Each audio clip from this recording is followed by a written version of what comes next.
Ramalan Jayabaya tentang Ratu Adil.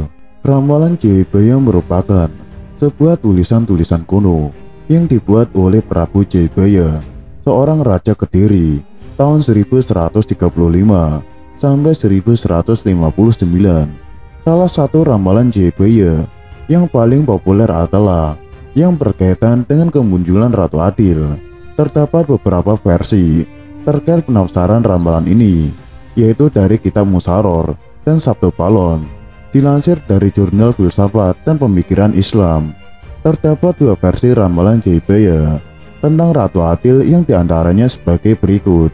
Versi Kitab Musaror, Ratu Adil, sang juru selamat dengan Heru Cakra dalam ramalan Jayabaya adalah kunci utama yang sangat berpengaruh bagi rakyat. Kedatangan Ratu Adil memiliki kesamaan dengan munculnya Imam Mahdi atau Mesias. Risalah Jayabaya menunjukkan kehadiran Ratu Adil dengan lambang tunjung putih semune pundak Sinumpet, seorang berhati suci yang masih disembunyikan identitasnya oleh kegaiban Tuhan. Setelah selesai masa pemerintahannya, muncul zaman Kalabendu. Zaman Kalabendu merupakan zaman di mana banyak orang mengejar kepentingan pribadi dan banyak dikuasai angkara murka. Keadaan ini akan hilang dengan bergantinya zaman menjadi zaman Kalasubu, yang merupakan zaman kegembiraan rakyat.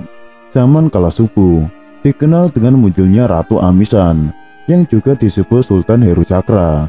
Dalam sejarah zaman Kalasubu, dikenal tokoh Pangeran Diponegoro sebagai Ratu Adil yang melawan penjajah Belanda.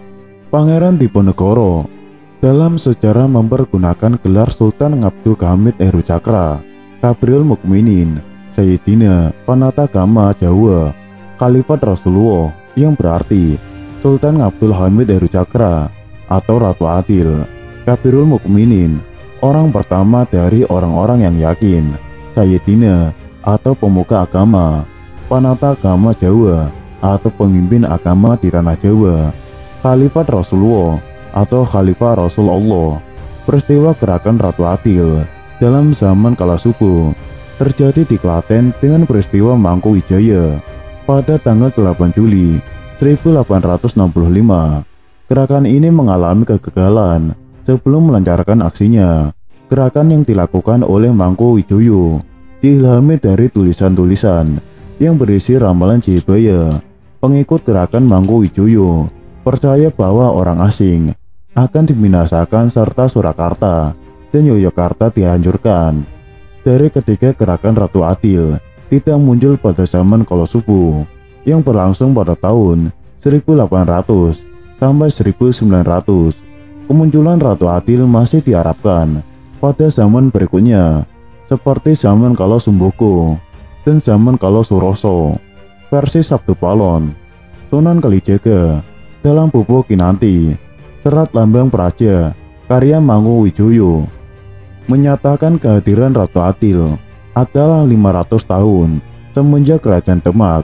Ratu Adil kaping telu dereng kalampahan mangkin, taksih kirang kangsal zaman tatapira angin daki saking pangandika nata, nanging zaman wuri-wuri ilang kelokanipun.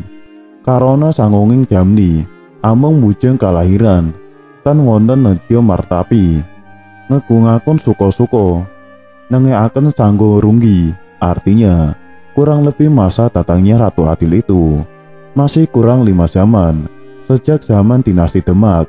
Hanya pada zaman itu daya tarik ke Ratu Adilah tertutup oleh aspek lahiran tanpa ingat akan lautan dan daya tenaga dalam tenaga. Orang lebih memilih bersenang-senang dahulu sambil mencari kesalahan pihak lain. Pada zaman Kalasumboko, kehadiran Ratu Adil ditegaskan sebagai proses kemerdekaan Indonesia yang menjadi jembatan emas menuju keadaan damai dan makmur. Keadaan zaman Kalasumboko digambarkan sebagai negara yang dikenal ke penjuru dunia dengan penuh kebaikan. Peristiwa gerakan Ratu Adil ada dan mengakar sesuai dengan pembelaan yang disampaikan Insinyur Soekarno dalam persidangan Pengadilan Negeri Bandung tahun 1930 Masehi. Insinyur Soekarno mengatakan haraplah pikirkan tuan-tuan hakim. Apakah sebabnya rakyat senantiasa percaya dan menunggu-nunggu datangnya Ratu Adil? Apakah sebabnya Sabtu Prabu Jayabaya sampai hari ini masih terus menyalakan harapan rakyat?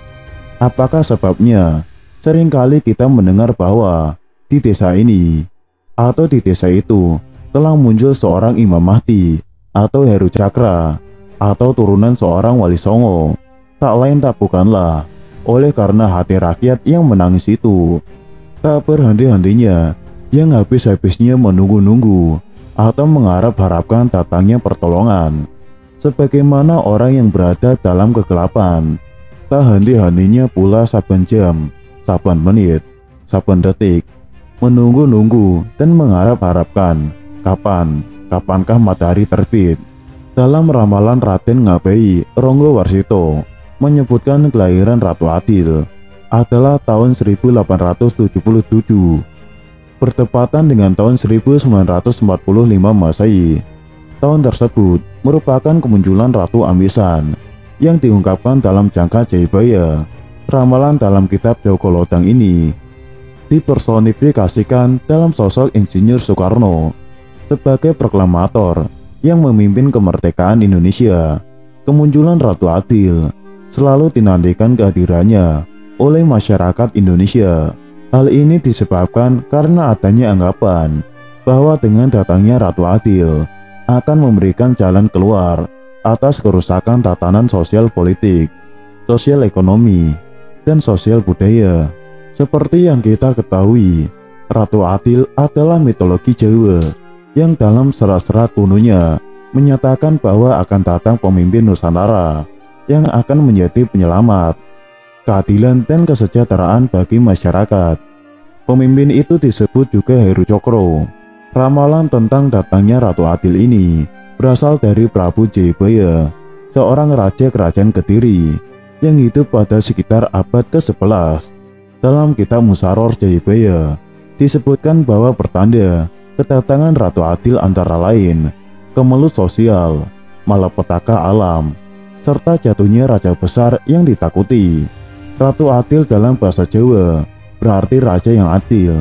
Ratu Adil kadang disamakan dengan istilah Sadra Piningit yang juga disebut dalam Jangka Jayabaya. Pendapat lain percaya bahwa keduanya adalah pribadi yang berbeda.